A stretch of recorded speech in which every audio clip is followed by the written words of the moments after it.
air banjir yang tentu kotor ya, entah dari mana sumbernya, itu pasti dapat menimbulkan berbagai masalah kesehatan seperti misalnya penyakit kulit, seperti itu.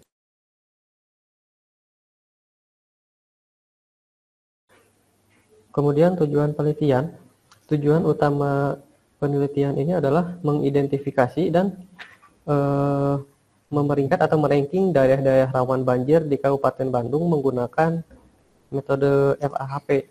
Kemudian selain itu, penelitian ini juga bertujuan untuk memberikan informasi untuk upaya mitigasi bencana banjir dan meningkatkan kesiapsiagaan masyarakat. Utamanya adalah meningkatkan kesiapsiagaan masyarakat. Artinya, apabila masyarakat mengetahui bahwa daerah atau tempatnya tinggal ini memiliki tingkat kerawanan banjir yang tinggi, tentu masyarakat akan lebih aware atau lebih menyiapkan diri untuk terjadinya bencana banjir ya, terutama di musim-musim penghujan.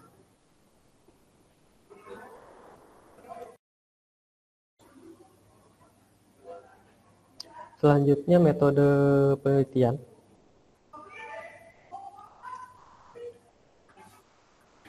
Metode Fuzzy Analytical Hierarchy Process atau disingkat FHP. FHP ini adalah metode yang digunakan untuk membantu menentukan keputusan dalam kondisi yang tidak pasti atau tidak jelas. Artinya, metode FHP ini adalah gabungan antara metode pengambilan keputusan dengan metode Fuzzy. Yang mana FHP ini digunakan sebagai metode untuk menangani ketidakpastian dalam penilaian kriteria ya. Selanjutnya langkah-langkah dari FHP. Yang pertama, membuat struktur hierarki, yaitu menyusun masalah menjadi beberapa tingkatan, mulai dari tujuan, kemudian dilanjutkan ke kriteria hingga sub-kriteria dari kriteria tersebut. Contohnya adalah misalkan tujuannya menentukan daerah rawan banjir, lalu kriterianya adalah curah hujan, kemiringan lereng, ketinggian lahan, dan tekstur tanah. Lalu membuat triangular fuzzy number atau TFN. Itu menggunakan angka fuzzy berbentuk segitiga untuk mengekspresikan penilaian yang tidak pasti. Lalu menentukan nilai sintesis fuzzy, yaitu menghitung nilai total untuk setiap kriteria dan subkriteria berdasarkan angka fuzzy.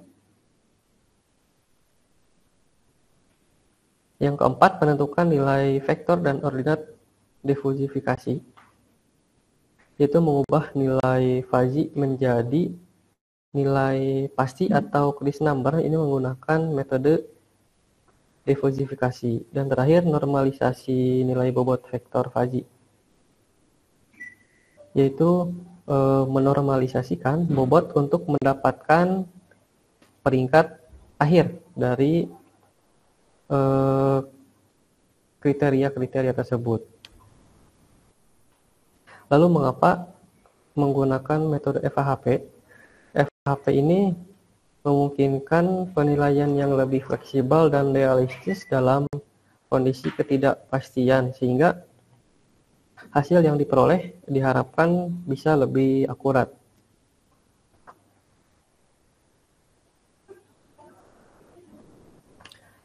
Selanjutnya, pengumpulan data. Data curah hujan, data kemiringan, ketinggian lahan, dan data tekstur tanah. Ini diperoleh dari studi literatur ya. Jadi seperti pada tabel di sebelah kanan, ini sudah ada data-data yang mencangkup beberapa kecamatan di Kabupaten Bandung beserta nilai-nilai curah hujan, kemiringan, ketinggian, dan tekstur tanah di daerah-daerah tersebut.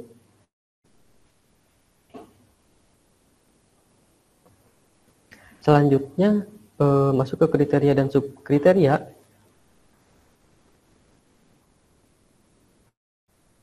Apa itu kriteria dan subkriteria pada Fuzzy Analytical Hierarchy Process?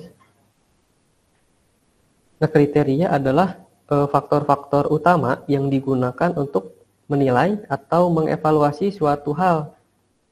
Jadi dalam konteks penelitian ini, kriteria adalah faktor-faktor yang mempengaruhi faktor-faktor apa saja yang mempengaruhi kerawanan banjir di Kabupaten Bandung. Contohnya adalah kriteria utama pada penelitian ini adalah yang pertama curah hujan, kemudian kemiringan lereng, ketinggian lahan, dan tekstur tanah.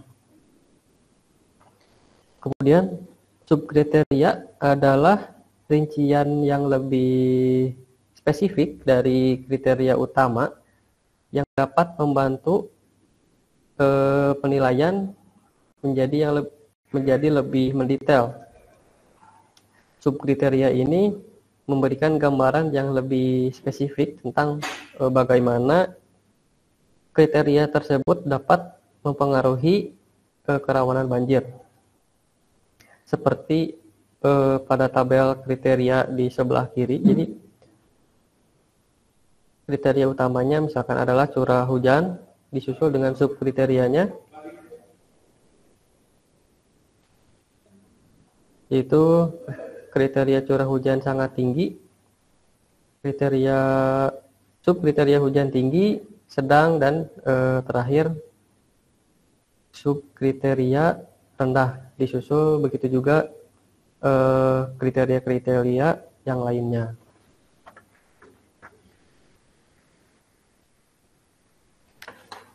Nah, mengapa kriteria dan subkriteria ini penting dalam metode FAHP?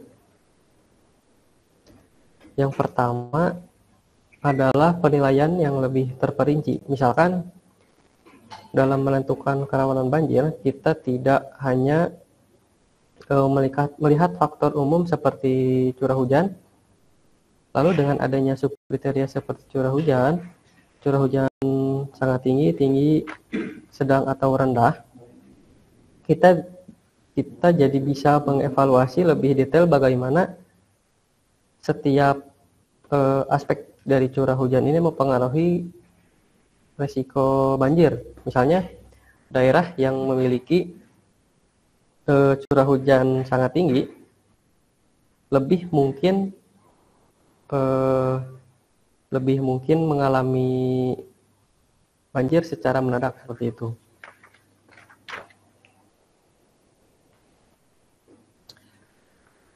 Selanjutnya penerapan Fuzzy Analytical Hierarchy Process. Beberapa tahapan penerapan FHP secara umum yaitu pembentukan hierarki AHP, yaitu menyusun masalah menjadi struktur hierarki yang jelas. Itu dimulai dari tujuan, disusul dengan kriteria dan subkriteria, ya. Seperti pada diagram di sebelah kanan, diawali oleh tujuan, yaitu menentukan daerah paling rawan banjir, disusul dengan kriteria curah hujan, kemiringan. Kemudian perbandingan berpasangan Fuzzy, yaitu membandingkan setiap kriteria dan subkriteria menggunakan angka Fuzzy. Misalnya adalah curah hujan dengan kemiringan lereng ini untuk menentukan mana yang lebih penting dalam mempengaruhi risiko banjir. Lalu yang ketiga, pengujian konsistensi, yaitu memastikan bahwa perbandingan yang dilakukan konsisten dan masuk akal.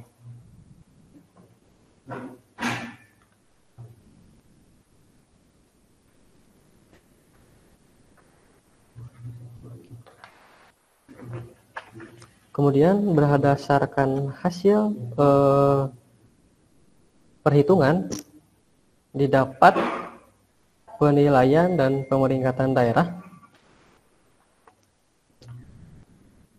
yang mana daerah paling rawan banjir dapat dilihat pada tabel di sebelah kanan, yang mana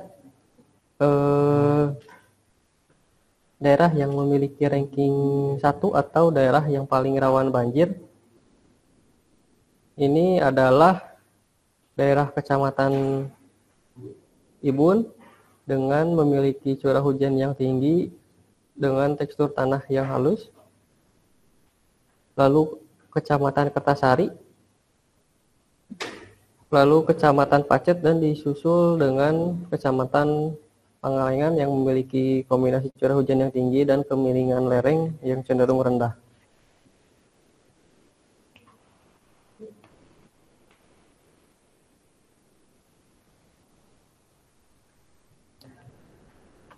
Nah, daerah-daerah yang memiliki kombinasi curah hujan yang tinggi, kemudian kemiringan lereng yang rendah, dan ketinggian lahan yang rendah, dan tekstur tanah halus ini lebih beresiko mengalami banjir.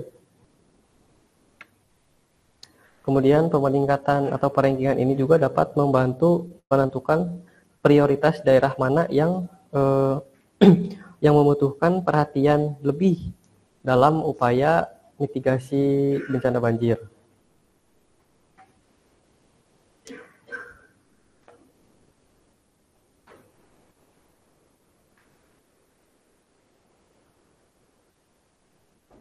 Terakhir, kesimpulan.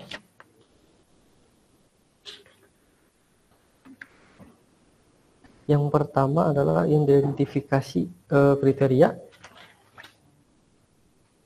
Nah, pada penelitian ini terdapat 4 kriteria utama yang mempengaruhi kerawanan banjir, yaitu curah hujan, kemiringan lereng, ketinggian lahan, dan tekstur tanah. Yang mana untuk kriteria curah hujan, kriteria ini penting karena intensitas hujan yang tinggi ini dapat meningkatkan volume air yang mengalir di permukaan sehingga dapat meningkatkan resiko banjir. Kemudian untuk kriteria kemiringan lereng, daerah dengan kemiringan lereng yang cenderung rendah lebih rentan terhadap banjir karena air kan mengalir lebih lambat dan lebih rentan untuk menggenang seperti itu. Kemudian ketinggian lahan, daerah dengan ketinggian lahan rendah daripada permukaan laut ya biasanya ini cenderung lebih mudah terkena banjir karena sifat air kan yang mengalir ke tempat yang lebih rendah. Dan terakhir, untuk tekstur tanah dengan tekstur halus ini memiliki kemampuan penyerapan air yang lebih rendah dibandingkan dengan tanah yang memiliki tekstur kasar. Kemudian selanjutnya penerapan fuzzy analytical hierarchy proses. Metode fuzzy analytical hierarchy proses ini digunakan untuk mengatasi ketidakpastian dan subjektivitas dalam penilaian kriteria. Kemudian yang terakhir, pemeringkatan daerah, yaitu menentukan daerah-daerah yang paling rawan banjir di Kabupaten Bandung yang meliputi Kecamatan Ibun, Kertasari, Pacet, dan Pangalengan.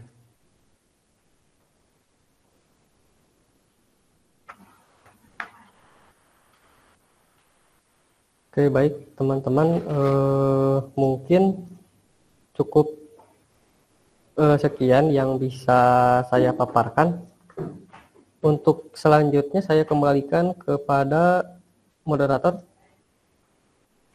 Oke, baik. Terima kasih Bung Agung atas paparannya. Tepuk tangan dulu teman-teman untuk paparan Bung Agung. Oke. Terima kasih ya, Bung Agung.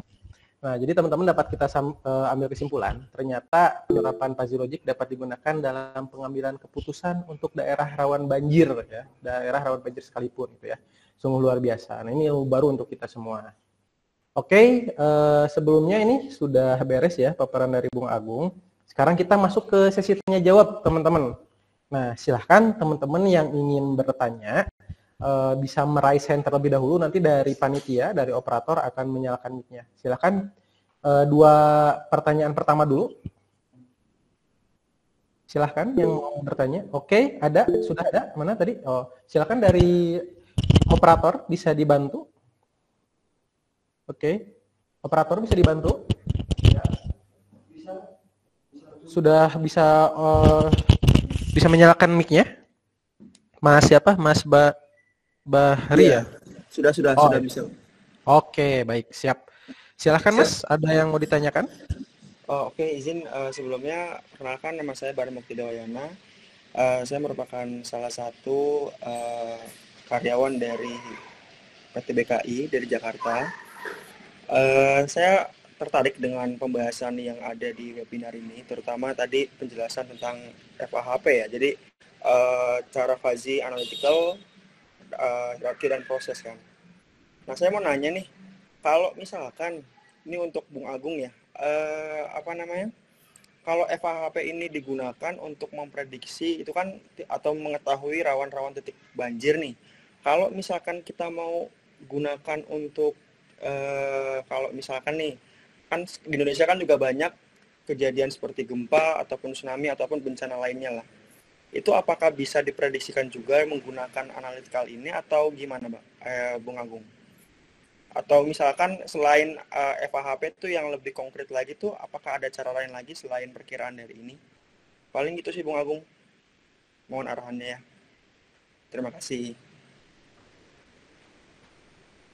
Oke, terima kasih Bung Bahri. Dari mana Bung Agung, mau ditampung dulu atau langsung dijawab? Boleh ditampung dulu aja. Oke, barangkali ada lagi. Oke, dari notulen silakan dicatat terlebih dahulu. Lanjut, pertanyaan kedua, silahkan yang mau bertanya di raise hand terlebih dahulu. Silahkan teman-teman, barangkali ada yang mau bertanya. Ayo, masih ada waktu teman-teman sebelum kita masuk ke materi selanjutnya.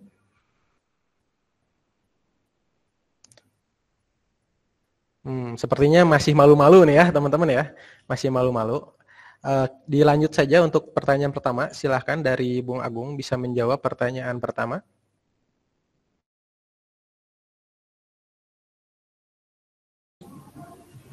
Maaf Mas, barangkali pertanyaannya bisa diketik di kolom chat.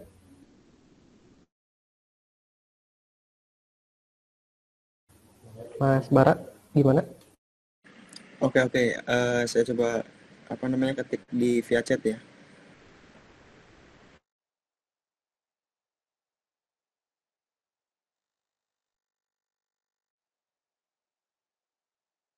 Di sini Mas, untuk chatnya nonaktifkan sama operator mungkin. Izin untuk dinyalakan. Oh ya, sebentar. Operator silahkan dinyalakan terlebih dahulu untuk kolom komentarnya. Sebentar Mas, ditunggu dulu. Tadi yang saya tangkap dari pertanyaan Mas Bari itu, apakah FAHP ini bisa digunakan selain dari banjir, seperti itu Mas Agung? Yang saya tangkap tadi seperti itu. Jadi selain bencana alam banjir, apakah bisa diterapkan bencana alam yang lain? Seperti itu bukan Mas? Iya, betul.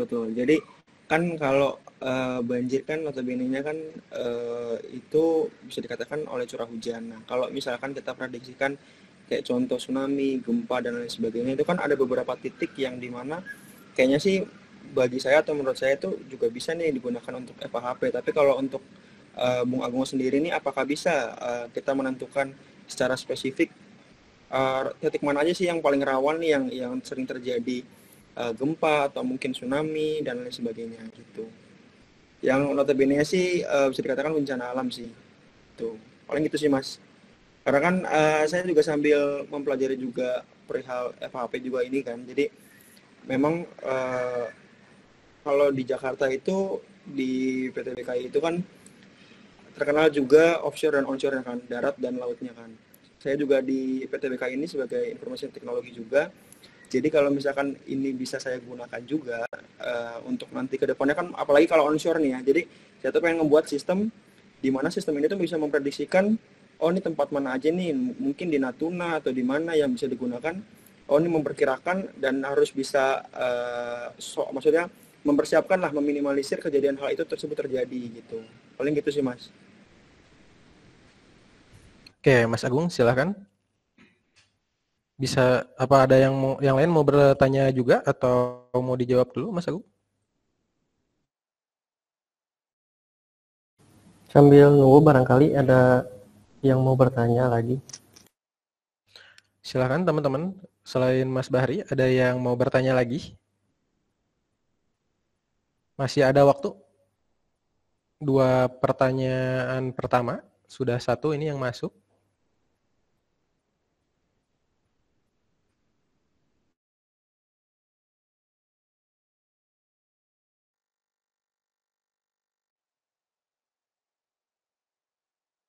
Ayo teman-teman, barangkali masih ada waktu. Kalau tidak mungkin langsung dijawab saja oleh Bung Agung.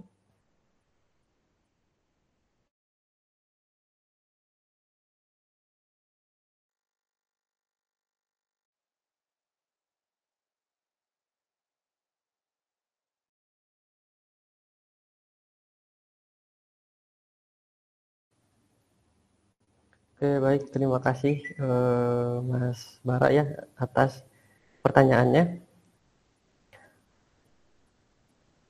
Untuk pertanyaan apakah metode Fuzzy ini dapat digunakan untuk memprediksi bencana alam yang lain atau tidak? Menurut saya itu bisa saja dilakukan. Perhitungan metode FHHP ini bisa saja dilakukan untuk melakukan prediksi terutama prediksi gempa ya. Tapi menurut saya yang jadi permasalahan adalah apakah untuk memprediksi gempa ini cocok menggunakan metode FHHP atau tidak, bagaimana hasilnya ini akan maksimal ataukah tidak gitu. Karena bencana gempa bumi ini sendiri adalah fenomena alam yang kompleks ya, jadi sangat sulit diprediksi dengan akurasi tinggi gitu. Seperti itu barangkali Mas Bara. Oh, berarti memang FHP ini didesain mungkin ya, maksudnya dibuat untuk yang dimana bisa memprediksi hal yang skala prediksinya itu nggak terlalu tinggi. Kayak misalkan kan kalau tadi mungkin Bung Agung berbicara kalau skala banjir itu kan masih bisa kita riset datanya secara banyak lah, karena kan Indonesia kan juga curah hujan kan, jadi bisa diprediksi dengan skala yang cepat lah dan diketahui. Coba kalau misalkan gempa atau tsunami itu mungkin bisa aja, cuma memang tingkat aksibilitasnya dalam kecocokannya itu bisa jadi berhasil ataupun tidak ya Mas. Jadi intinya sih bisa aja, cuma untuk tingkat keakuratannya ya itu menjadi masih ragu ya Bung. Ya, itu yang masih diragukan. Berbeda halnya kalau seperti memetakan daerah bencananya seperti itu Mas. Kalau untuk memetakan daerah itu bisa dilakukan dengan metode FHP seperti itu, khusus untuk memetakan daerah gitu. Oh, berarti kalau hanya untuk memetakan ataupun misalkan titik A sampai titik Z itu berarti kita bisa lah ya kalau pakai FHP ya. Iya, betul. Oke. Makasih Bung Agung. Terima kasih. Baik. Terima kasih atas dari Mas Bahri ya pertanyaannya. Lumayan memberikan wawasan untuk kita semua. Nah, tadi kan pertanyaannya FHP itu bisa digunakan oleh dengan bencana yang lain atau tidak? Jawaban Bung Agung bisa, tapi ternyata memang kalau memang untuk penggunaannya khusus untuk pemetaan seperti itu. Semoga masih menjadi pertanyaan lagi untuk kita untuk menggugah, mencari informasi yang lebih dalam lagi. Oke, pertanyaan kedua, ada yang mau bertanya lagi? Teman-teman, mumpung masih ada waktu sebelum ke pemateri selanjutnya, silakan raise hand. Oh ya, ini ada yang mau bertanya dari Bung Setio Dwi Cahyono. Silahkan, bisa on mic, Bung Setio. Baik, di sini izinkan saya ingin bertanya. Oke, apa hasil? Oh ya, perkenalkan nama saya Setio Dwi Cahyono. Saya ingin bertanya, apa hasil akhir dari penelitian ini dan bagaimana hasil tersebut dapat digunakan oleh pihak berwenang? Cukup. Oke, terima kasih Bung Setio. Dari Bung Agung bagaimana? Mau langsung dijawab? Saya langsung jawab aja kalau gitu ya. Oke, terima kasih Setio atas pertanyaannya. Kalau tidak salah tadi pertanyaannya hasil akhir dari penelitian ini ya. Juga bagaimana hasil tersebut untuk digunakan oleh pihak berwenang. Betul. Nah, hasil akhir dari penelitian ini menunjukkan daerah-daerah yang paling rawan banjir di Kabupaten Bandung ya. Seperti yang ditunjukkan pada tabel hasil tadi yang menunjukkan bahwa Kecamatan Pacet sampai Pangalengan yang merupakan daerah paling rawan banjir berdasarkan perhitungan FHP. Nah, untuk hasilnya dapat digunakan oleh pihak berwenang bagaimana? Itu tentunya bisa digunakan sebagai perencanaan dan mitigasi bencana. Itu menyusun rencana mitigasi banjir yang lebih efektif dengan memprioritaskan daerah-daerah yang memiliki tingkat kerawanan paling tinggi atau yang termasuk ranking 1 tadi. Kemudian dapat dilakukan juga untuk rencana pengalokasian sumber daya yang mana mengalokasikan sumber daya dan anggaran ya biasanya ini akan lebih efisien untuk upaya pencegahan banjir. Selain itu, yang lebih utama adalah dapat meningkatkan kesiapsiagaan, yaitu meningkatkan kesiapsiagaan masyarakat dan pemerintah daerah terutama dalam menghadapi berbagai potensi banjir, termasuk dapat juga untuk penyuluhan sebagai edukasi tentang bahaya banjir dan juga langkah-langkah untuk memitigasinya.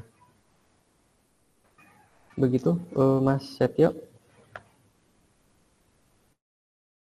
Bagaimana Mas Setio? Apakah cukup atau masih ada yang mau ditanyakan? Baik, cukup. Terima kasih. Oke, terima kasih ya kepada para teman-teman yang sudah memberikan pertanyaan. Sungguh luar biasa sekali ya pertanyaan-pertanyaannya. Tapi di sini kita berpacu dengan waktu ya teman-teman. Kita lanjut ke pemateri kedua saja ya. Terima kasih atas paparannya kepada Bung Agung. Sebelumnya kita beri tepuk tangan terlebih dahulu. Ayo kita beri tepuk tangan terlebih dahulu. Terima kasih Bung Agung.